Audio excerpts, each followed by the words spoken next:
Bem, o meu convidado de hoje é mestre em História, doutor em Ciência Política, com 38 anos, é pela segunda vez o presidente nacional do PSOL. Ele incomoda muito os ultradireitistas, os conservadores, os neoliberais, e ele não gosta do jeito de fazer política do tucanato. Eu vou conversar com Juliano Medeiros. Juliano, muito obrigada por topar ser incomodado e me incomodar um pouquinho, porque eu acho que você vai me incomodar também. Obrigado, Mari. Prazer estar com vocês. Juliano, você é gaúcho de Porto Alegre, tô certa? De uma cidade próxima de Porto Alegre, chama Sapucaia do Sul, região metropolitana de Porto Alegre, e cresci numa cidadezinha do interior, pequenininha, chamada Taquari. Mas você tem uma relação, embora você seja do Sul, você tem uma relação bem afetuosa com Belém. Por quê? Bom, primeiro, eu ouvia falar muito de Belém quando eu estava ainda no Sul, porque na época eu era militante do PT, nem existia o PSOL ainda, e todo mundo falava de... isso adolescente ainda, 18, talvez 20 anos. Eu comecei a ouvir falar de Belém do governo do Edmilson Rodrigues, né? Muita gente do PT comparava o governo do Edmilson com outras experiências do próprio PT. Dizia, olha, governo de esquerda mesmo é o do Edmilson. Governo que realmente combate os privilégios e cuida dos mais pobres é do Edmilson. E começou a se criar na minha cabeça um imaginário sobre como é que era esse governo de Belém. O governo de Belém tinha organizado o encontro latino-americano contra o neoliberalismo, tinha recebido lideranças de esquerda do mundo todo que foram para Belém se reunir, tinha o Congresso da cidade, ou seja, processos de participação popular. Então, ainda que Porto Alegre fosse, naquele momento, a grande referência da esquerda brasileira, por causa do Fórum Social Mundial, do orçamento participativo, de outras experiências, eu comecei a ficar muito ansioso de conhecer Belém.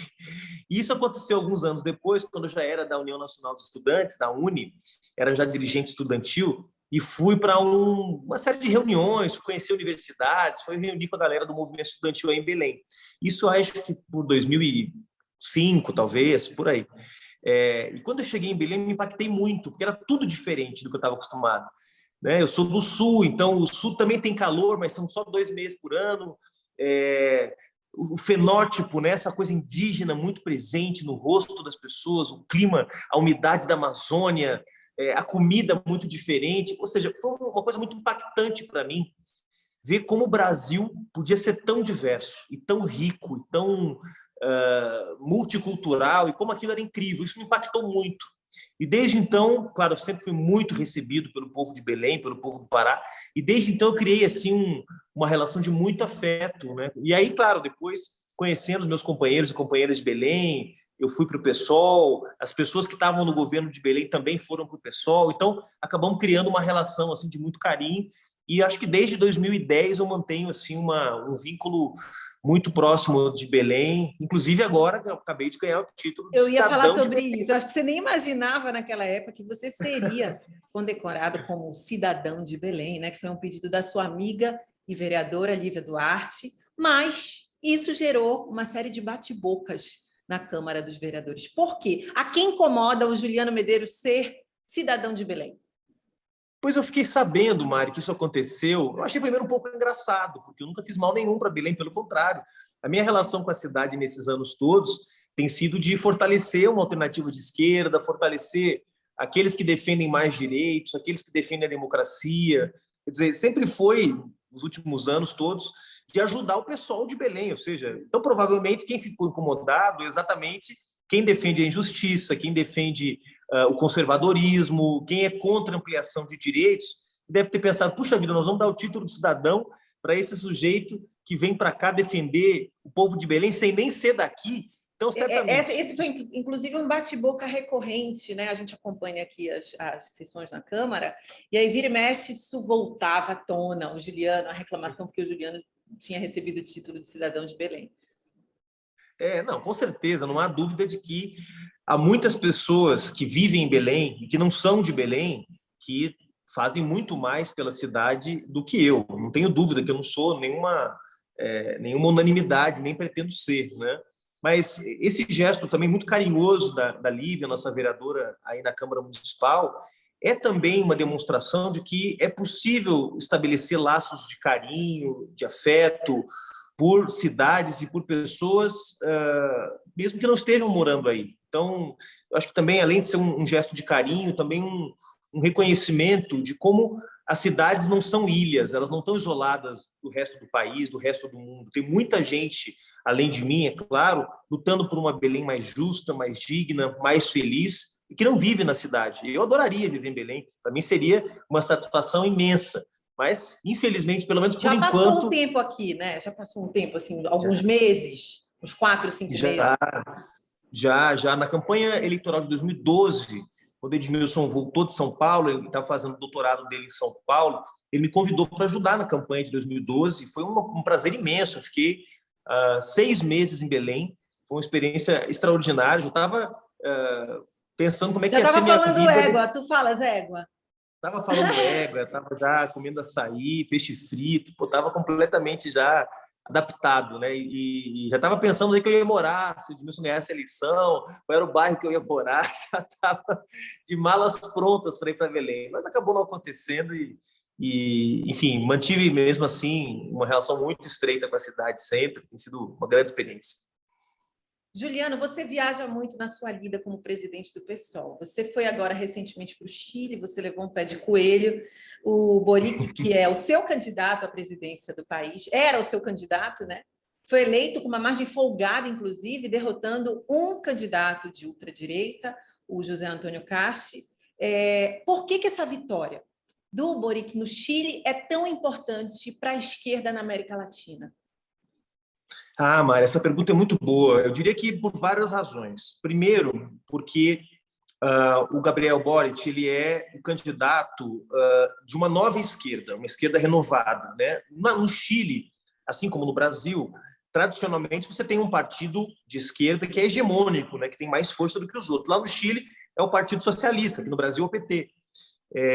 Mas o processo de mudança da sociedade chilena, as mobilizações que aconteceram lá em 2019, fortaleceu o caminho para uma alternativa de esquerda renovada. Então, primeiro isso, quer dizer, a esquerda que chega ao poder no Chile agora não é a esquerda dos anos 90, não é a esquerda que acha feio falar de direitos feministas, não é a esquerda que esconde as suas posições sobre costumes ou os direitos humanos. Não, que não inclusive fala a campanha dele foi uma campanha onde ele hasteou muitas bandeiras, né, das causas minoritárias, da causa LGBTQIA+, diferente um pouquinho ali, eu acho que do Peru, né, da esquerda do exatamente. Peru.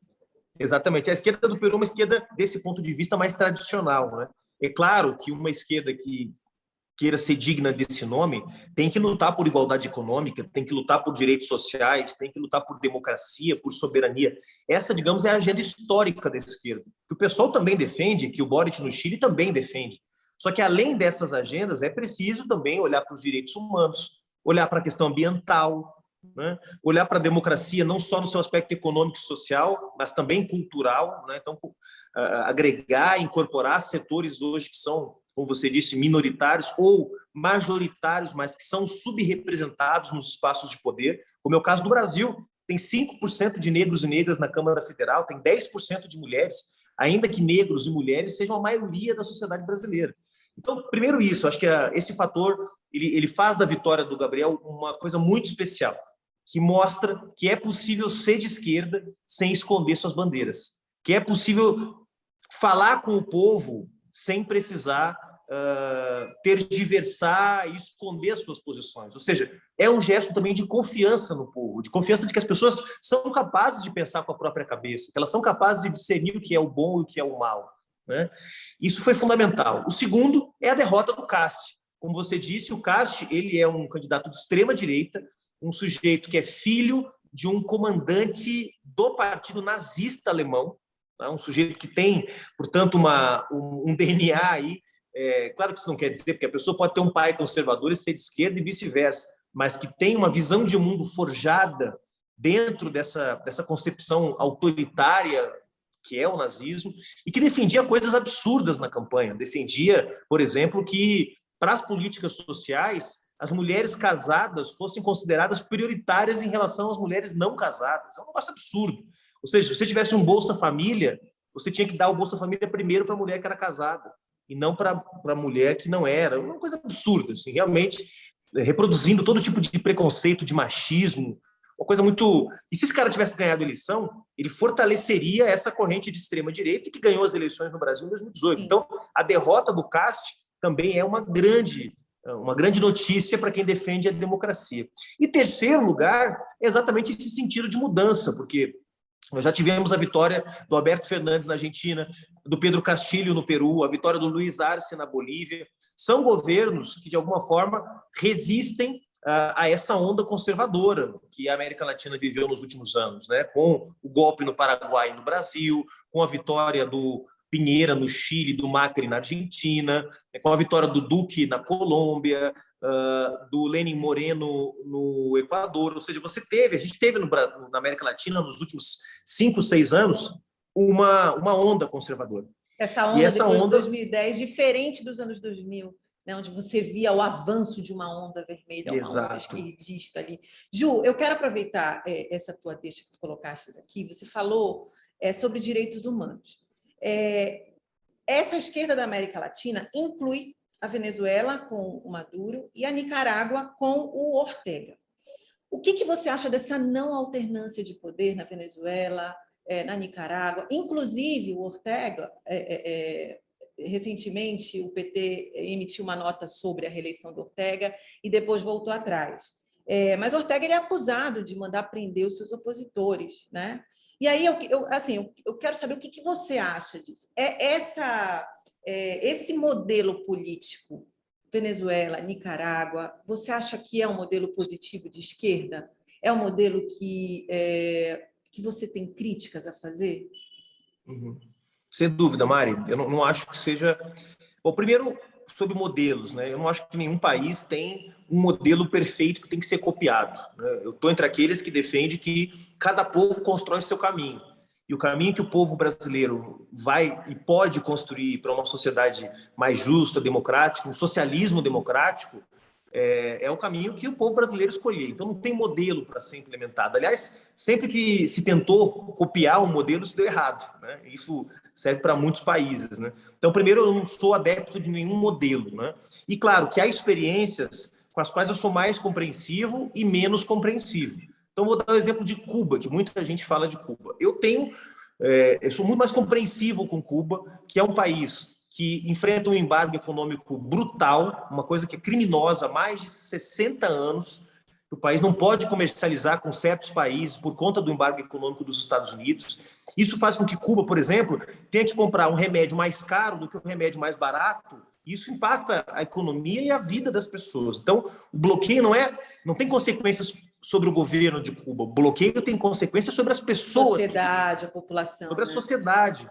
E ainda assim, Cuba tem uma das melhores saúdes do mundo, um dos melhores sistemas educacionais do mundo e tem condições básicas de vida para toda a sua população. Ou seja, você não tem pessoas vivendo na rua em Cuba, você não tem miséria extrema como você tem no Brasil. Então, é óbvio que eu sou mais compreensivo com a experiência cubana, que vive todas essas dificuldades, do que com outras experiências. Eu sou muito crítico, por exemplo, no que está acontecendo na Nicarágua. Eu acho que o processo da Nicarágua nada se parece com o que foi a Revolução Sandinista no final dos anos 70, começo dos anos 80, que foi um processo lindo, que encheu de esperança a América Latina, que inspirou muita gente de esquerda que eu conheço, que são meus amigos, e que ficaram com os olhos brilhando, né? Eu acho que a experiência hoje do governo do Daniel Ortega não tem nada a ver com a Revolução Sandinista. Eu sou muito crítico, tá? Acho que tem muitos erros sendo cometidos lá. E na Venezuela também acho que ele fez parte da Revolução, né? Ele estava ali, ele fez parte da Ele Revolução. foi um dos comandantes da Frente Sandinista, um dos mais importantes comandantes da Frente Sandinista, né? Então, é um sujeito que realmente poderia ter levado essa mística de ser um dos comandantes da Revolução de 79 como parte também de um projeto de renovação da própria experiência sandinista na Nicarágua. Eu acho que ele não faz isso, e realmente acho que o processo na Nicarágua se perdeu, viu, Mari? Eu não sou nem um pouco simpático. No caso da Venezuela, acho que é um pouco mais complexo.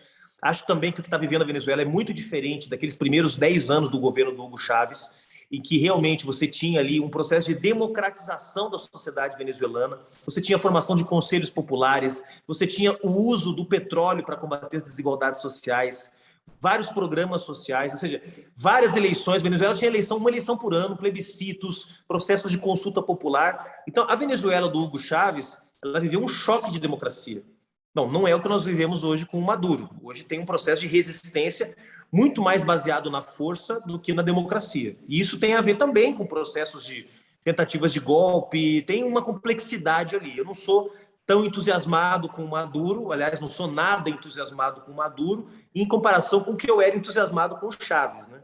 Acho que tem um processo complexo e acho que tem que ter um olhar crítico. Eu não falo só sobre Venezuela e sobre Cuba e sobre a Nicarágua. Tem que ter um olhar crítico sobre todas as experiências.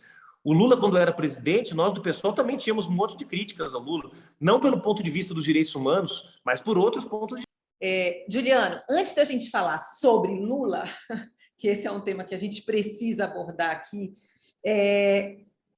a gente não pode esquecer que a gente fala para uma população hoje superficial. As pessoas elas acham que elas sabem sobre diversos assuntos porque elas leem no WhatsApp. Então, eu queria que você esclarecesse uma coisa. O Brasil já chegou perto de ser um país comunista? Não, Mário, mas não chegou nem perto de ser um país comunista. Nem triscou assim no comunismo. Nem, né? Nada, nem triscou, nem triscou. Primeiro porque, vamos lá, vamos por partes, tá? Vou ser bem pedagógico para a galera que está nos ouvindo poder entender um pouco como é que a gente pensa isso tudo. Primeiro que o comunismo ele é digamos, um horizonte estratégico, utópico, que é um mundo, não é só uma sociedade num país, mas é um mundo livre de toda opressão. Então, estamos muito longe. Não basta o Brasil ser um país justo e livre de opressão se tiver opressão no Paraguai, na Bolívia. Não vai ter comunismo num país só. Então, primeira coisa, a União Soviética não era comunista, Cuba não é comunista, Coreia do Norte não é comunismo, China não é comunismo. Essas são experiências ou socialistas, ou pós-capitalistas, enfim, aí tem um monte de conceitos que eu não vou entrar aqui, mas que muita gente usa, tá? Então, primeiro, não existe uma experiência comunista ainda desenvolvida pela humanidade, primeira coisa. Vamos então falar de socialismo. O Brasil já foi socialista? Também não foi socialista. A experiência, talvez, de maior enfrentamento que a esquerda brasileira desenvolveu no poder contra as elites foi a experiência das reformas de base do João Goulart. E aí teve o golpe de 64. O João Goulart, para quem não lembra, ele era vice-presidente do Jânio Quadros. O Jânio Quadros renuncia. Na época, o presidente e o vice-presidente concorriam em eleições separadas. Então, quando o Jânio Quadros renuncia, que era de um partido de centro-direita, quem acaba assumindo é o João Goulart, que era do PTB, que era um partido de centro-esquerda, mas era um partido grande, era como se fosse o PT da época. Tá? E o João Goulart assume. E o Brizola, que era desse partido, governador do Rio Grande do Sul, ele começa também a disputar dentro do PTB que o João Goulart tinha que se comprometer com certas reformas. Mas reformas dentro do capitalismo, não era uma reforma para chegar ao socialismo, eram reformas para diminuir um pouco a desigualdade, reforma agrária, consolidação das leis trabalhistas, nacionalização de certos setores estratégicos da economia, né, sob controle do Estado. O PT não chegou a fazer nem reforma agrária, nem nacionalizou empresas estatais, para dar dois exemplos. Por isso que essa agenda do João Goulart era até mais de esquerda, sim, digamos assim, do que foi a experiência do PT no poder. E aí veio o golpe de 64, que as elites disseram, não, nós não vamos perder privilégios, nós não vamos aceitar isso. E aí vem o golpe militar de 64. Eu acho que assim, a experiência mais avançada que o Brasil viveu até hoje, de governo, né, falando de governo, a experiência mais avançada que o Brasil viveu foi o governo João Goulart. Não dá nem para comparar, o governo do Lula e da Dilma foram, do ponto de vista das reformas estruturais que a esquerda defende, mais tímidos do que foi a experiência do João Goulart. Juliano, você declarou a possibilidade, na verdade, assim, você já se declarou contra a chapa Lula-Alckmin, que é uma realidade cada vez mais provável, né? Esse seu posicionamento é definitivo e é o posicionamento do PSOL também? Bom, sem dúvida, é o posicionamento do PSOL de que uma chapa do Lula com Alckmin não faz sentido para transformar o Brasil. Isso posso falar em nome próprio e em nome do PSOL. O PSOL está no meio de um debate, Mário. Ganhou no Congresso do partido a posição de que nós devemos construir a unidade das esquerdas, ou seja, devemos juntar o PT, o PCdoB, o PSOL, o PSB, todo mundo que defende a democracia, que defende os direitos sociais, unir esses partidos com um programa de transformação social e ir juntos para a eleição do ano que vem. Obviamente, o nome que liderará essa frente é o do ex-presidente Lula, claro. Então, e tem uma parte dos companheiros e companheiras do PSOL que acham que não, que o PSOL no primeiro turno deveria apresentar uma candidatura própria para defender as suas posições. Bom, hoje o plano A, digamos assim, é construir a unidade. O Congresso do PSOL aprovou isso, aprovou que a nossa prioridade é a construção da unidade. Só que nós aprovamos uma frente das esquerdas. O Alckmin não é de esquerda. Se o Alckmin se filiar ao PSB, por exemplo, D de dado, que é o partido do ex-ministro Gilberto Kassab, Ele que é um continua não partido de sendo de centro-direita, esquerda. continua não sendo de esquerda. Ou seja, então, aí nós temos um problema, nós vamos ter que discutir o que fazer. Porque o que o nosso Congresso aprovou é a construção de uma frente das esquerdas. Tá? É possível nós estarmos numa frente com o Lula, mesmo o Alckmin sendo vice. Bom, isso vai depender do que essa frente vai defender. Porque se essa frente defender reforma tributária e fiscal, taxação dos super ricos, política de transição energética, reversão das medidas que foram tomadas contra os trabalhadores e as trabalhadoras nos últimos anos, bom, aí é uma frente de esquerda, é a contradição do Alckmin de estar com a gente, né? Não nossa. Dizem que o Alckmin é um grande articulador por trás dos panos, né? Qual que você acha que vai ser o preço que o Alckmin vai cobrar dessa chapa? Eu acho que é moderação. O que o Alckmin vai querer, né, para estar na vice do Lula, é um discurso mais moderado, um discurso mais palatável para o mercado. Né? É possível se eleger com um discurso palatável? Claro que é. Né? O Brasil está numa crise muito grande, o Lula foi um bom presidente, e isso está na memória das pessoas. Agora, é possível transformar o Brasil com um discurso palatável? É possível transformar o Brasil sem comprar algumas brigas? É possível transformar o Brasil sem enfrentar privilégios? Para nós do PSOL, não é possível, Mário.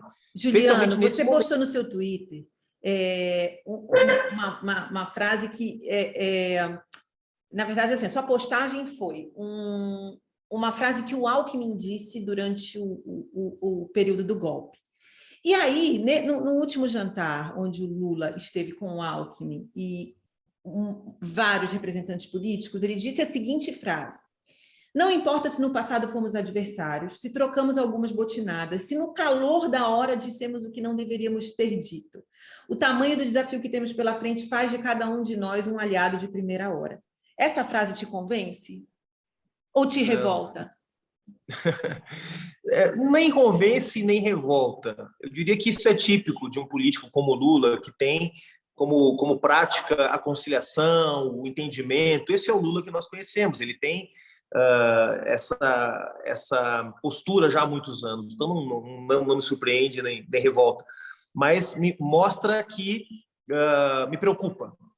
Eu acho que isso sim, me preocupa porque o Alckmin não disse algo no calor da hora. O Alckmin disse que o Lula tinha que ficar preso.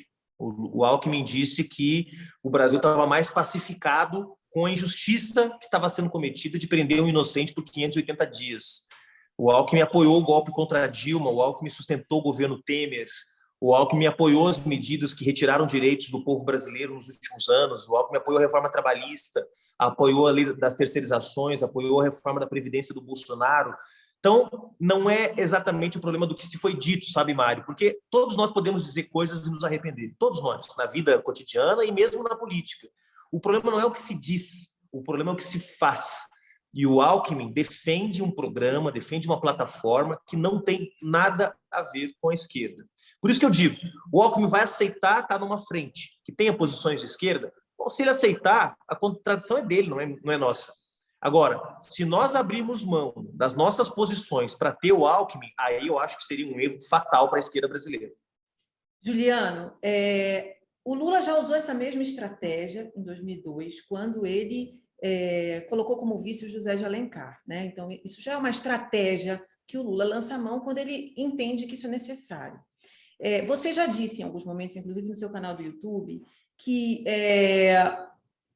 existe a possibilidade de uma avaliação para vencer o bolsonarismo, né? A avaliação de você fazer uma frente ampla envolvendo, inclusive, a centro-direita. Você não acha que, neste momento, essa seria a melhor alternativa para vencer o bolsonarismo? Isso dilui, eu preciso colocar uma coisa aqui que é importante, né? A construção, a narrativa, a construção, o medo que o bolsonarismo implantou na população do PT comunista, né? É uma realidade. O antipetismo, embora toda vez que você fala com alguém do PT, eles dizem assim, o antipetismo não existe. Existe sim, né? E esse medo implantado nas pessoas do PT comunista voltar, a presença do Alckmin ali como um liberal não dilui esse medo e não é um reforço nessa luta contra o bolsonarismo? Eu vou te dizer por que eu acho que não. Bom, primeiro, porque a luta contra o bolsonarismo não pode ser apenas encarada como uma luta contra um sujeito autoritário. O bolsonarismo não é só uma postura diante da democracia. O bolsonarismo também é uma postura diante dos direitos. O Bolsonaro é contra os direitos do povo brasileiro, ok? Contra os direitos trabalhistas, contra os direitos ambientais, contra os direitos sociais. A pergunta é, como o Alckmin e o seu partido se posicionaram diante dessa agenda econômica? Votando junto com o Bolsonaro. Então, eu não posso acreditar que eu vou derrotar o bolsonarismo me aliando a quem sustentou e sustenta ainda hoje as mesmas posições, em primeiro lugar. Em segundo lugar, eu compreendo a comparação que muita gente tem feito com a vitória do Lula de 2002, com o Zé de Alencar como vice-presidente. A questão é que o Zé de Alencar não era um político conservador que tinha governado São Paulo e reprimido estudantes, professores e outros atores sociais. O Zé de Alencar era um empresário, um nacionalista, que defendia políticas econômicas muito mais progressistas do que o Alckmin. Ele não era parte de um complô golpista que derrubou uma presidente da República e muito menos fazia parte de um partido que foi responsável por atacar os direitos do povo brasileiro ao longo de 8 anos quando esteve no poder. Então, também não acho que seja uma comparação muito válida. Em terceiro lugar, a eleição de 2022 não é a eleição de 2002. Em 2002, o Lula precisava de um vice do mercado para demonstrar que ele era moderado. Você acha que essa galera que está no centro, que está sendo cobiçada por essa terceira via do Moro, do Ciro, você acha que essa galera sabe que o Lula é moderado? Acho que sim, porque veja só, se as pessoas achassem que o Lula representasse uma ameaça para a sua vida, o Lula não estava com 44%, 45% nas pesquisas. O Lula já governou o Brasil. Veja, não estamos falando do Guilherme Boulos, país, que as pessoas tenham medo do Guilherme Boulos, tenham medo do Juliano Medeiros, tenham medo, isso eu acho normal, nós nunca governamos o Brasil. O Lula governou o Brasil durante 8 anos, foi o período em que os banqueiros mais ganharam dinheiro na história desse país. Então, não vai colar na testa do Lula de que ele é um radical. O Lula não é um radical, todo mundo sabe. Tem gente que é contra o Lula não porque ele é radical, mas porque acham que o Lula está envolvido com corrupção, porque acham que o Lula é um populista. Então, tem gente que realmente não gosta dele, mas por outras razões. O Lula não precisa do Alckmin como vice. O Lula poderia ter como vice uma liderança do campo da centro-esquerda. Há muitos bons nomes. Exemplo. Tem o Flávio Dino, que foi governador do Maranhão, que é governador do Maranhão. Randolfo Rodrigues, senador do Amapá. Que já foi do PSOL, inclusive, né? Foi do PSOL, a Manuela Dávila, minha amiga e companheira lá de Porto Alegre. Eu vou te falar, o impacto de uma aliança do Lula com um nome de centro-esquerda sério, íntegro, geraria uma energia tão boa na militância de esquerda que facilitaria a nossa vitória. Eu estou te falando, Mário, eu estou vendo do Chile. Se o Gabriel Boric tivesse como parceiro de chapa um político conservador, ele tinha perdido aquela eleição. Mas o Alckmin não está dentro do espectro conservador.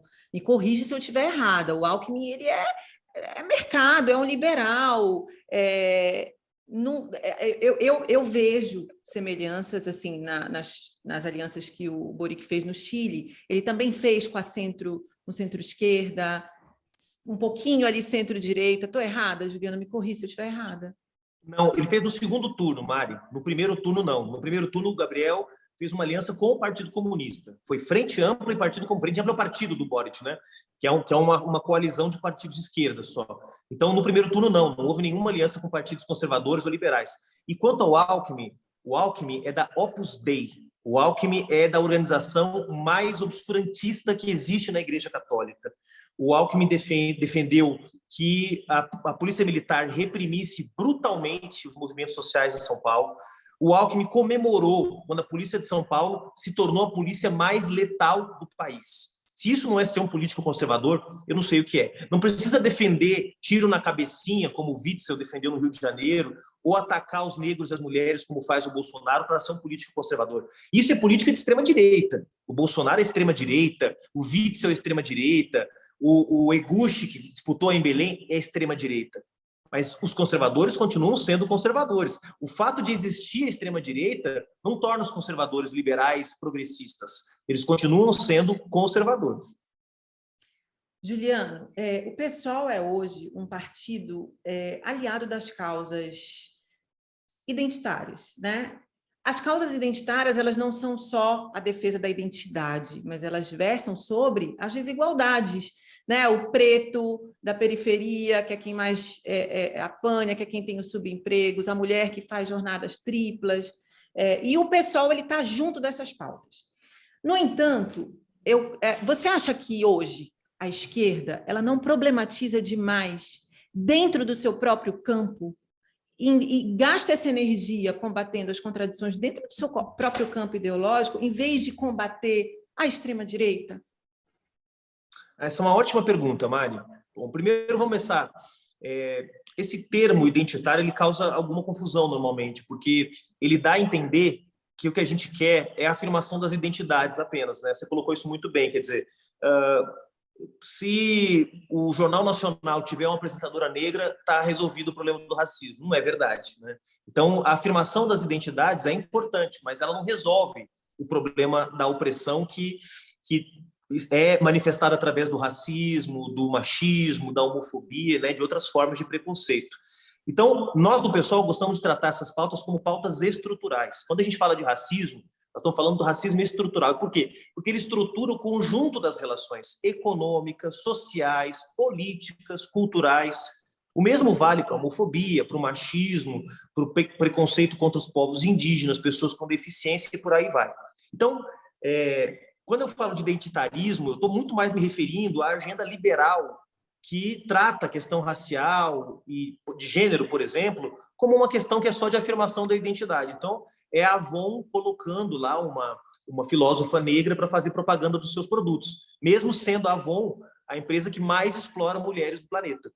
Então, para nós do PSOL, não é a questão da identidade, para nós realmente é a questão da igualdade e que tem que se expressar não só no ponto de vista da igualdade econômica, mas também da igualdade de direitos, oportunidades e cultural. Então, esse é o primeiro aspecto, que é muito legal essa pergunta, porque dá a chance da gente explicar um pouco como é que a gente vê essa questão.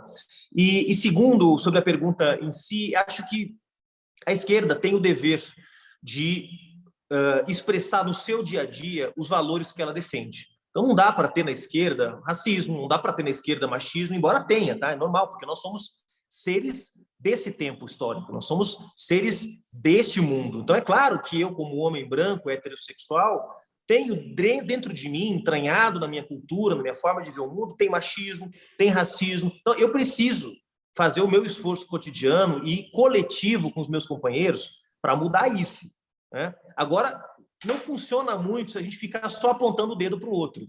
Realmente não é muito eficiente a gente fazer isso, sabe? Eu acho que nós temos que fazer nos nossos espaços coletivos. O pessoal tem toda uma política interna de combate ao machismo, ao racismo, a LGBTQI-fobia. A gente tem dentro do nosso partido, acho que os partidos têm que ter isso entre eles, tá? Mas eu não tenho dúvida que, nesse momento, o centro é fazer essa denúncia em relação à direita, à extrema-direita, né? As políticas porque eles estão no poder. Então, são eles que promovem políticas que aprofundam o racismo, que aprofundam o machismo. Então, eles são os adversários número 1, número 0, né? Depois, na minha lista de adversários, vem a direita liberal, que posa de moderninha e diz que não é machista, mas na hora de votar o orçamento, vota para cortar os recursos das políticas de combate ao racismo, vota para cortar as políticas de combate ao machismo. Terceiro, vem a esquerda que fala que não tem que falar de racismo, tem que falar só de salário. Aí também tem que ser criticado. Em quarto lugar, vem a esquerda que paga. Então, assim, tem uma hierarquia, você está certa. Não pode ser que a nossa primeira hierarquia seja combater, né? Tudo ao mesmo tempo, mas tem uma hierarquia, não tenho dúvida, não. Aí eu vou engatar outra pergunta aqui nessa tua resposta. Um traço da mentalidade autoritária é o repúdio à intelectualidade. Hoje a gente vive uma negação da intelectualidade, né? Um ataque à intelectualidade. No entanto, a esquerda reúne os intelectuais, os historiadores, os jornalistas. Olha, eu me incluindo aqui, eu e tu, os historiadores, jornalistas, né? Estou brincando, mas a esquerda reúne os intelectuais, os artistas, os historiadores, os pensadores, a academia. Só que aí entra uma questão que, para mim, que sou de comunicação, que lido com isso diariamente, o excesso de intelectualidade em falas e discursos de pautas que são extremamente importantes, isso não afasta a esquerda da massa? Por exemplo, você abrir uma conta de uma mulher uma ativista feminista, e ela fala assim, para você ser feminista, você tem que ler Simone de Beauvoir. Quantas mulheres têm hoje a capacidade de ler Simone de Beauvoir? Então, entende? Eu estou criando um distanciamento da dona Mariazinha lá da periferia do Jurunas, né? Da Joana lá do Tenoné. Se essas mulheres entendem que elas precisam ler Simone de Beauvoir para serem feministas, elas não vão sentir nenhum tipo de pertencimento, porque elas são incapazes, elas não têm ferramenta para ler isso. Né? Como é que eu vou falar com a menina que está no TikTok, fazendo vídeo, que ela precisa de uma literatura tal para poder se intitular feminista? Entende? Então, aí, você não acha que essa hiperintelectualidade vai criando bolhas e se distanciando da massa? Sem dúvida, Mari, esse é um risco que a gente sofre constantemente. Porque as pessoas que estão vivendo suas vidas, que não estão problematizando a realidade, elas se orientam por aquilo que a gente chama de senso comum. Né?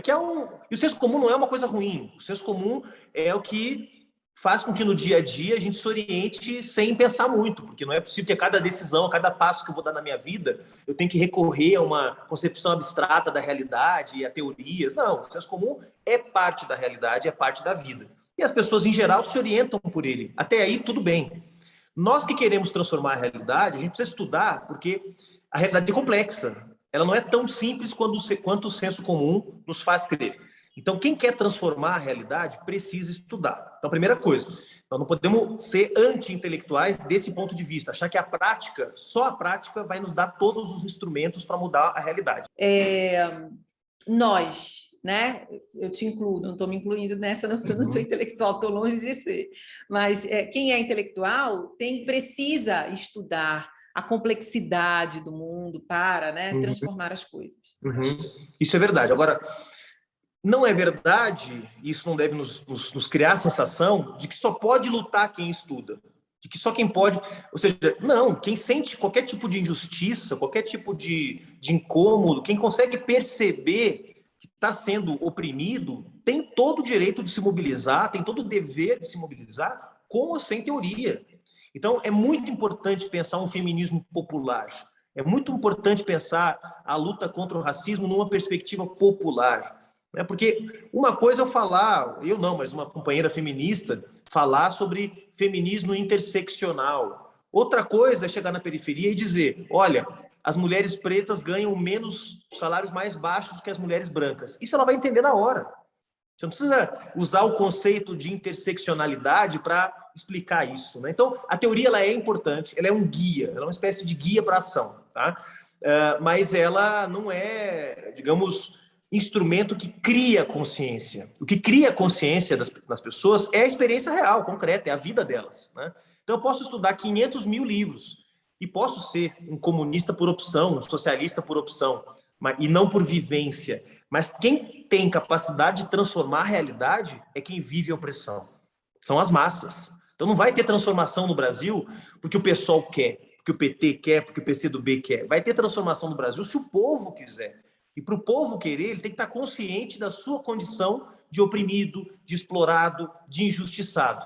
Teoria ajuda nisso? Com certeza ajuda, mas não é suficiente. E a esquerda tem que ter a capacidade de traduzir o seu entendimento das injustiças para ajudar as pessoas a compreenderem que elas também são exploradas, e não o contrário, não para afastá-las dessa compreensão. Então, senso comum é parte da vida, não podemos lutar contra ele.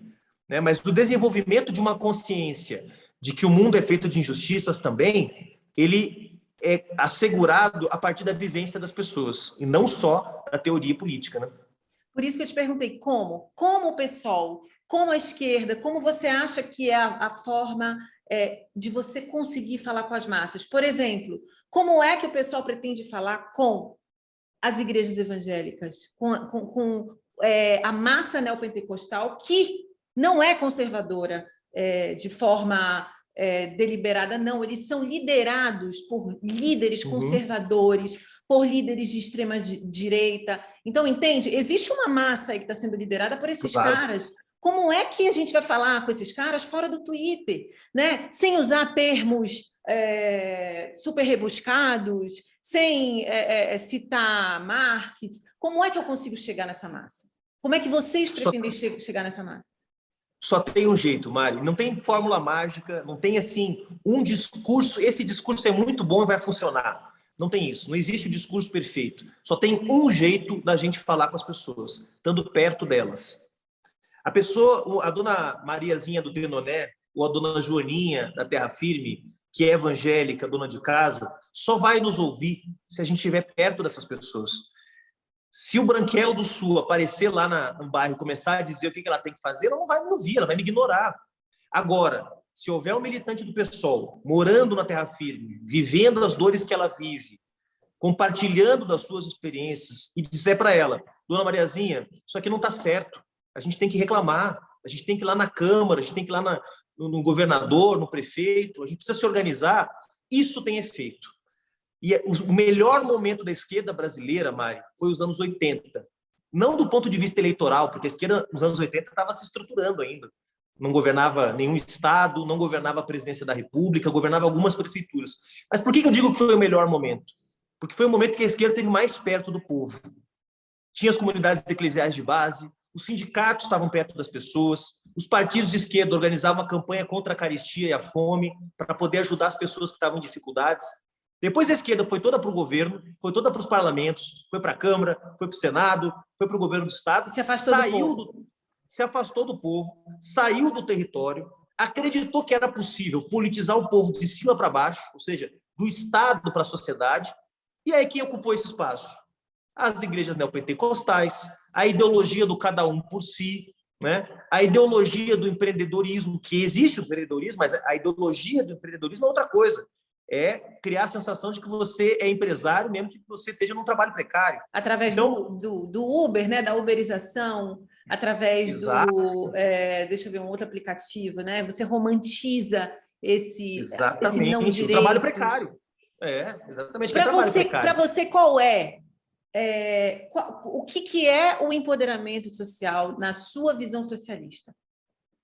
Trabalho de base, Mário. Vou dar um exemplo. O pessoal de São Paulo, onde eu estou hoje morando, ele era um partido forte.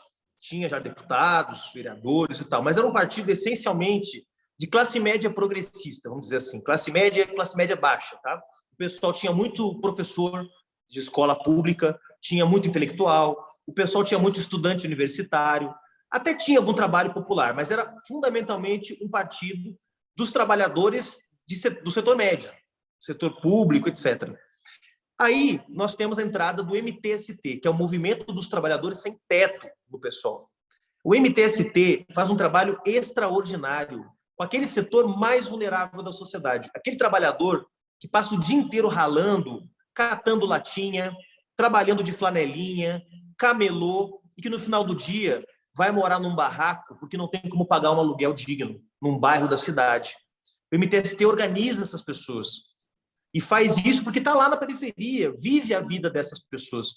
Então, a entrada do MTST no PSOL transformou completamente o PSOL, a ponto da gente chegar ao segundo turno das eleições municipais da maior cidade da América Latina, que é São Paulo, no ano passado. Então, esse vínculo com o povo é muito importante. Belém é uma prova disso. O PSOL de Belém é um PSOL muito popular. Né? Tem presença nas periferias, tem presença no movimento de bairro, tem presença no movimento de saúde, tem presença no movimento comunitário. E isso garantiu a nossa vitória em Belém. Então, um partido que é superestrutural, ou seja, que não tem relação com a base da sociedade, nunca vai poder promover transformação nenhuma. Então, o poder popular, o empoderamento popular, como você disse, ele é feito pelas pessoas que estão lá mesmo, vivendo a vida na periferia. Não é o Juliano, presidente do PSOL, que mora num bairro de classe média em São Paulo, que vai empoderar as pessoas. Eu sou um dirigente político que ajuda a organizar esse instrumento partidário que é o PSOL. Mas quem vai fazer a transformação mesmo, na ponta, é quem tiver organizado para resistir às injustiças do dia a dia, não às injustiças teóricas. Bolsonaro cortou não sei quantos bilhões de orçamento. Claro que eu vou lutar contra isso, mas a pessoa só vai sentir isso um ano depois, quando ela chegar na UBS e a UBS não tiver médico. Então não adianta lutar só contra o corte do orçamento, também tem que lutar pela UBS de qualidade lá na ponta. Então são lutas que se combinam, é uma espécie de pinça, né? Você tem de um lado a ação institucional do partido político, que está na Câmara, que está na Assembleia, que está no governo, e do outro lado tem que ter a pinça da auto-organização popular. Isso para mim é muito importante. Juliano, você acredita na implantação do socialismo científico numa sociedade neoliberal como a gente tem hoje? Num mundo neoliberal como a gente tem hoje? Não, numa sociedade neoliberal, não. Mas eu acho que é possível derrotar o neoliberalismo no Brasil e no mundo. Ele está em crise, Mari. O neoliberalismo prometeu muitas coisas para o mundo, para a humanidade. O neoliberalismo prometeu uma sociedade democrática e com serviços de qualidade que seriam oferecidos pelo mercado. Nós temos menos democracia hoje do que nós jamais tivemos. A democracia liberal está hiper restrita, em crise, e nós temos menos acesso aos serviços do que nós jamais tivemos. Tem 19 milhões de pessoas passando fome no Brasil, 27 milhões vivendo abaixo da linha da pobreza, neste momento. Só para vocês terem uma ideia do que significa isso, todo o Chile tem 19 milhões de habitantes. Então, nós Chile temos inteiro hoje vivendo abaixo da linha da pobreza no Brasil. Um Chile inteiro vivendo, passando fome, e 27 milhões, que é mais ou menos a população, acho que da Colômbia, vivendo abaixo da linha da pobreza. É muita coisa. Então, o neoliberalismo ele já faliu, ele é uma tragédia para o Brasil e para o planeta Terra.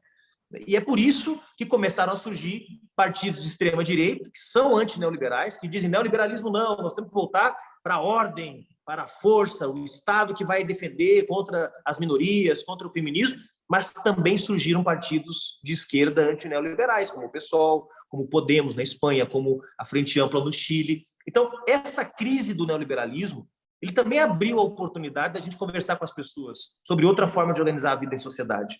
Então, em primeiro lugar, não dá para pular do neoliberalismo para o socialismo, isso é impossível. Tá? Você tem que, primeiro, enfraquecer o neoliberalismo, reconstituir um estado de bem-estar social, capitalista mesmo, um estado de bem-estar social que distribua a riqueza, para, num segundo momento, você fazer uma transição para um socialismo democrático. Tá? O que eu defendo é um socialismo construído com participação das pessoas. Tá? Eu não defendo um socialismo, por exemplo, que tenha um sistema unipartidário. Por quê? Porque a cultura política que o povo brasileiro está acostumado é da disputa eleitoral entre diferentes partidos. Então, o socialismo que eu defendo é um socialismo democrático, onde diferentes partidos possam concorrer, onde as pessoas sejam ouvidas, onde as políticas públicas sejam definidas ouvindo a sociedade. Então, o meu modelo de socialismo é o de um socialismo democrático, mas é socialismo. Então, na minha sociedade ideal, não tem bilionário. Não tem a pessoa que pega um helicóptero para ir no restaurante jantar com a esposa, enquanto o outro está morando debaixo da ponte. Na minha sociedade, não tem o miserável, mas também não tem o bilionário.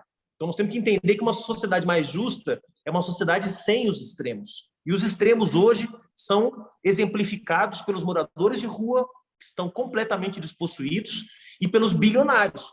Então, assim como eu quero o fim do morador de rua, e todo mundo que tem um mínimo de humanidade deveria querer, também deveria querer o fim do bilionário, porque não é razoável. Deixa eu te dar um exemplo aqui, aproveitando a tua deixa do bilionário. A gente vai falar agora de Amazônia, porque você tocou num ponto importantíssimo. O Pará é hoje um estado pobre. A gente vive a falácia da mineração como vocação, que para mim isso é um discurso colonizador. Onde a mineração se instala, a pobreza, bolsões de pobreza no entorno, miséria, a mineração ela só trouxe para a Amazônia pobreza e desigualdade. Enquanto isso, a Vale, só no primeiro trimestre de 2021, lucrou 40 bilhões, tendo uma dívida ativa no Pará de 1 bilhão, o que para a população que está passando fome é muita coisa. Então, assim, não dá nem para dizer, não tinha dinheiro para pagar. Tinha, sim, porque distribuíram lucros entre os acionistas, né? Então, a gente tem hoje na Amazônia um espaço de total exploração, né? E a gente não consegue sair dessa areia movediça porque o poder econômico, ele vê a gente dessa forma. O Pará exporta commodity, né? A gente não estou nem falando que a industrialização seria a solução, mas a gente não tem indústria, a gente não tem parque industrial. Então, a gente exporta commodity, e quem ocupa os cargos de liderança na Vale, nas grandes empresas que vêm para cá, são pessoas que vêm de fora. Então, assim, hoje Amazônia, Pará, exploração. Como é que o pessoal olha para a Amazônia hoje? Boa pergunta, Mari. Eu não diria que o Pará é um estado pobre, eu diria que o Pará é um estado empobrecido, porque ele tem riquezas, tem muitas riquezas, né? A própria mineração, se feita não de forma predatória, controlada pelo Estado, pela sociedade, poderia ser um instrumento de combate às desigualdades. Para não falar do uso da biodiversidade extraordinária que o Pará tem, da força social que poderia ser impulsionadora de mudanças. Então, o Pará é um estado rico, mas é um estado empobrecido pela concentração de renda e de riqueza na mão de poucas pessoas, o que, aliás, é um retrato do Brasil. Você quer país mais rico do que o Brasil? O Brasil tem uma capacidade hídrica, eólica, energética incomparável no planeta. Veja, eu tive agora na Conferência do Clima da ONU, na Escócia, e o debate lá era como fazer para os países europeus e do norte global, digamos assim, pararem de usar carvão. Sim, carvão. Sim. Porque é uma energia super poluente, mas é a energia que eles têm. Nós temos energia solar, nós temos energia hidrelétrica, nós temos energia eólica. Ou seja, o Brasil é um país super rico, com uma área agriculturável imensa, com recursos da biodiversidade infinitos praticamente, né?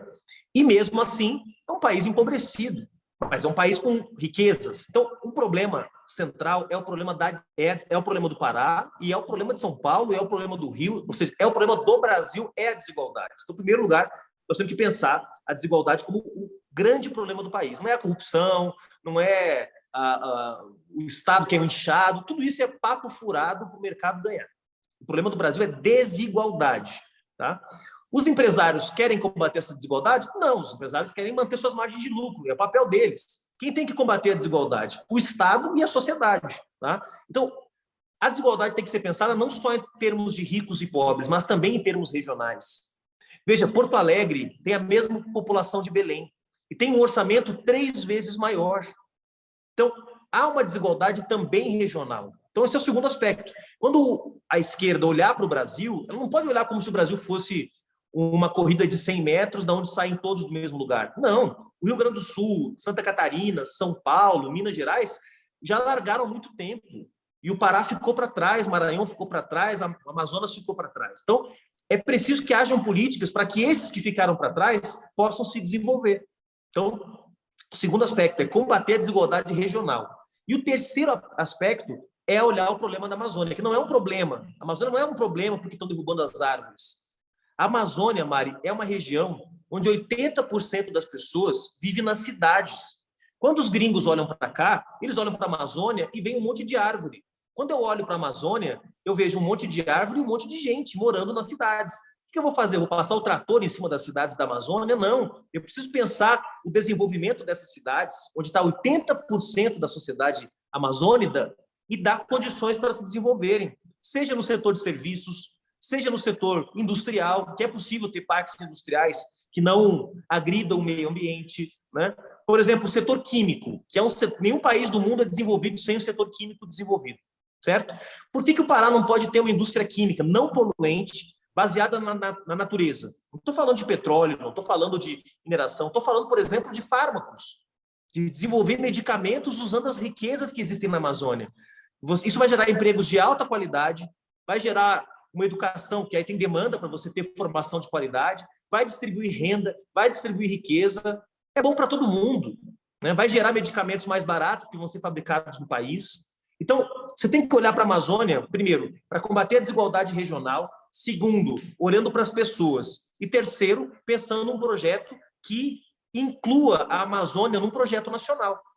A Amazônia não pode ser vista como os gringos olham, eles olham para a Amazônia e veem um monte de verde que tem que ficar de pé. E as pessoas que se virem, não é assim. A Amazônia tem que ser parte de um projeto de desenvolvimento nacional. Você não acha que os gringos olham para a Amazônia como um espaço de exploração Eu estou falando de multinacionais, tá? Claro. Por exemplo, a Ambev se instalou aqui para o setor de bebida. O Estado dá, não sei se ainda parece que baixou, mas dava 90% de isenção do ICMS. Então, os caras vêm para cá, se instalam. A Heineken, a fábrica da Heineken aqui, tem um escândalo de poluição que está rolando no Ministério Público. Então, assim, parece que aqui é terra sem lei. As pessoas vêm, né, veem uma oportunidade de ganhar dinheiro, ganham muito dinheiro e empobrecem ainda mais a população.